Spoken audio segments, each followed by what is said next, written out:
Hello guys, welcome back to my YouTube channel. എന്റെ പേര് Atul Raj. Cinema addicted W ഏവർക്കും സ്വാഗതം.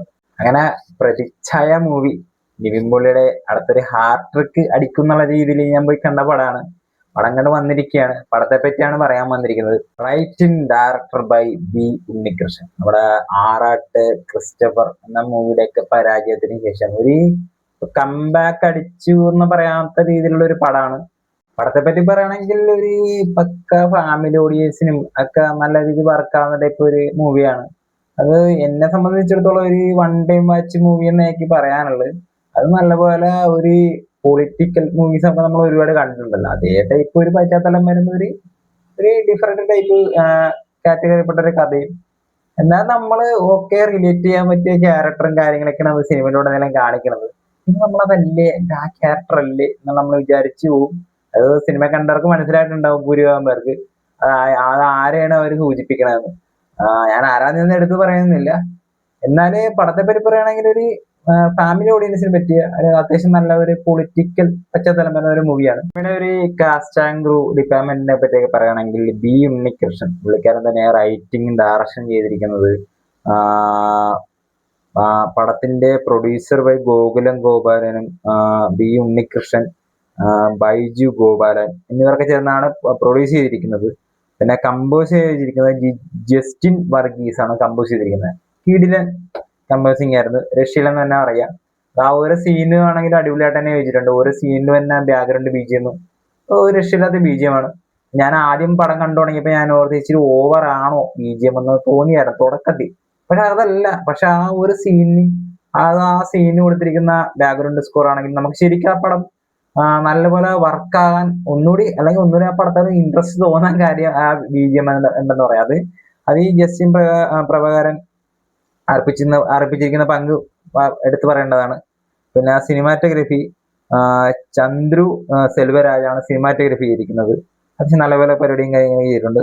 ആർട്ട് അജയ് ആണ് ആർട്ട് ചെയ്തിരിക്കുന്നത്. സൗണ്ട് ഡിപ്പാർട്ട്മെന്റ് കെ കാർത്തികേയൻ എന്നിവരൊക്കെയാണ് പടത്തിന്റെ ക്രൂ എന്ന് പറയുന്നത്. ക്രൂ ഡിപ്പാർട്ട്മെന്റിൽ വരുന്നത്. പടത്തിന്റെ കാസ്റ്റ് കാര്യങ്ങളൊക്കെ പറയുകയാണെങ്കിൽ അഭിനയിച്ചിരിക്കുന്നവരാരെന്ന് വെച്ചാൽ ഹരിശ്രീ അശോകൻ, സബിത ആനന്ദ്, അന്ന അഗസ്റ്റിൻ, നീതു കൃഷ്ണ, ബാലചന്ദ്ര മേനോൻ. പുള്ളിക്കാരൻ എത്ര നാളായി സ്ക്രീനിൽ കണ്ടിട്ട്. സത്യം പറഞ്ഞ അവസാനം പുള്ളിക്കാരന്റെ ഇറങ്ങി ഏത് പടാണെന്ന് ചോദിച്ചപ്പോൾ എനിക്ക് ഓർമ്മയില്ല.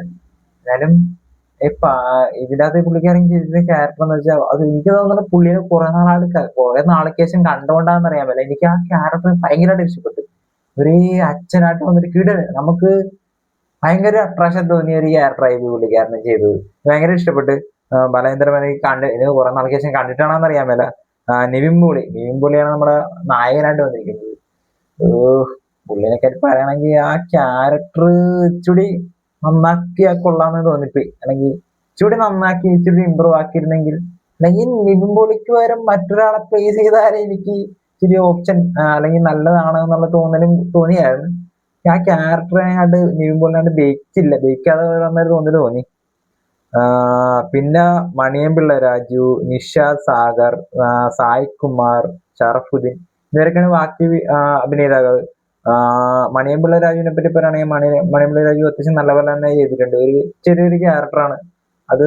പുള്ളിക്ക് അസുഖവും കാര്യങ്ങളൊക്കെ വന്നതിന് ശേഷം ഒരു മുഴുനീള ഒരു ക്യാരക്ടർ റോളും കാര്യങ്ങളൊക്കെ ഓവറായിട്ട് കൊടുത്തിട്ടില്ല ഒട്ടുമിക്ക സിനിമയിൽ. അത് വെച്ച് നോക്കുകയാണെങ്കിൽ ഈ സിനിമയിൽ അത്യാവശ്യം നല്ല ക്യാരക്ടറാണ് പുള്ളിക്കാരൻ കൊടുത്തിരിക്കുന്നത്. സായ് കുമാറും അടിപൊളിയായിട്ട് അഭിനയിച്ചിട്ടുണ്ട്.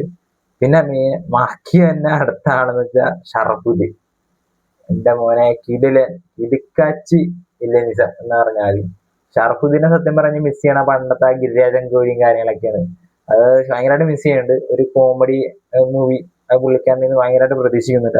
അതുപോലത്തെ കാറ്റഗറി തന്നെ കിടലെ കോമഡി മൂവി പ്രതീക്ഷിക്കണം. ഇപ്പൊ പുള്ളി മൊത്തം ഒരു സീരിയസ് ആയിട്ടുള്ള, അതായത് ഹരീഷ് രേഷ്വനാണെങ്കിലും പണ്ട് കോമഡി കാര്യങ്ങളൊക്കെ കാഴ്ച വന്ന ടീമൊക്കെ ഇപ്പൊ ഒട്ടുമിക്ക പേരും സീരിയസ് ആയിട്ടുള്ള റോളും കാര്യങ്ങളൊക്കെ ചെയ്യാൻ തുടങ്ങി. അതായിരിക്കും അവരെ പണ്ടത്തെ ആ കാറ്റഗറിപ്പെട്ട റോളും കാര്യങ്ങളൊക്കെ ശരിയായിട്ട് മിസ് ചെയ്യുന്നുണ്ട്. മൂവിനെ പറ്റി ഓവറോൾ പറയുകയാണെങ്കിൽ ഒരു വൺ ടൈം വാച്ച് മൂവി എന്നുള്ള ഒരു രീതിയിലുള്ള ഒരു അനുഭവം മാത്രമേ എനിക്ക് സിനിമയിൽ നിന്ന് ഉണ്ടായുള്ളൂ. ഒരു നല്ലൊരു ബീജിയമും കാര്യങ്ങളൊക്കെ കൊണ്ട് അത്യാവശ്യം രസിച്ചിരുന്ന് കാണാം. പക്ഷെ അത് മൊത്തത്തിൽ ഒരു സിനിമ എന്നുള്ളത് എടുത്ത് നോക്കുകയാണെങ്കിൽ ഒരു വൺ ടൈം വെച്ച് മൂവി എന്നല്ലേ ഉള്ളു എടുത്ത് പറയാനുള്ളത്. അതായത് ഇതുവരെ വന്ന ബി ഉണ്ണികൃഷ്ണന്റെ മൂവിയൊക്കെ വെച്ച് നോക്കിയാണെങ്കിൽ എന്റെ പൊന്നെ, അതിന് ആറാട്ടും ക്രിസ്റ്റഫർ എന്നൊക്കെ ഈ രണ്ട് മൂവിനെയൊക്കെ വെച്ച് നോക്കുകയാണെങ്കിൽ ഇത് ഒരു രക്ഷയില്ല, പുളി മൂവി എന്ന് തന്നെ പറയാനുള്ളത്. പക്ഷെ അത് അങ്ങനെയല്ലല്ലോ. നമ്മളൊരു സിനിമ കാണുമ്പോൾ മൊത്തത്തിൽ എങ്ങനെ നോക്കുമ്പോ എനിക്ക് ഒരു വൺ ടൈം വാച്ച് മൂവി എന്ന് പറയാനുള്ളത് ഒരു ബി ഉണ്ണികൃഷ്ണന്റെ ഒരു കംബാക്ക് എന്ന് പറഞ്ഞാൽ മതി. നിവിൻ പോളിയുടെ ഒരു ഹാർട്ട് ട്രിക്ക് വൈബ് പടം എന്ന് പറഞ്ഞാൽ എല്ലാവരും പോയി കണ്ടു നോക്കുക.